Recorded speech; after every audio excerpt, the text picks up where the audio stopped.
હે દેવર્ષિ, જીવ ગમે તેટલો જ્ઞાની હોય કે ગમે તેટલો ત્યાગી હોય, સત્સંગ વગર જીવાત્મા અધૂરો છે. હા, દેવર્ષિ નારદે વંદન કર્યા અને કહ્યું, ભગવાન માર્ગ બતાવો. અને સનત કુમારોએ કહ્યું કે હે દેવર્ષિ, મારી સાથે પ્રયાણ કરતા ગંગાના કિનારે આનંદ વનમાં ચાલો.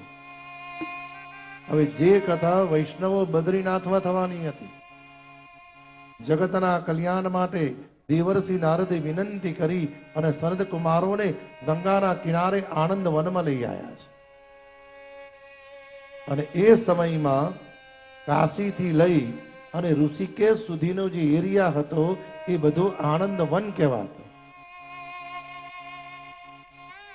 આનંદ વનમાં ભગવાન સનત કુમારો પધાર્યા. દેવર્ષિ નારદે વંદન કર્યા અને હળવે રહીને કહ્યું કે ભગવાન, શ્રીમદ ભાગવતની કથા શ્રવણ કરવાથી શું ફાયદો થાય? અને આજે તમે જુઓ, કોઈ પણ વ્યક્તિને એમ કહો કે ચલો મારી હારે, તો તરત કે મને શું ફાયદો?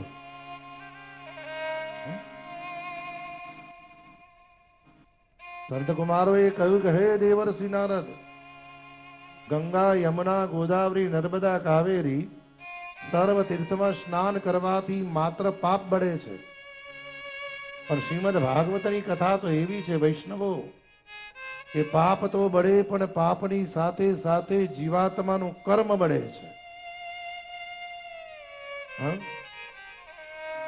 એ શ્રીમદ ભાગવતની કથા છે. કે છે ને, ભાગ્યોદયન બહુ જન્મન ચર્ચિતેન સત્સંગમં ચ લભતે પુરુષો યદા અજ્ઞાન હેતુ કૃત મોહ મદાધકાર નાશમ વિધાય હિ તદોદયતે વિવેક.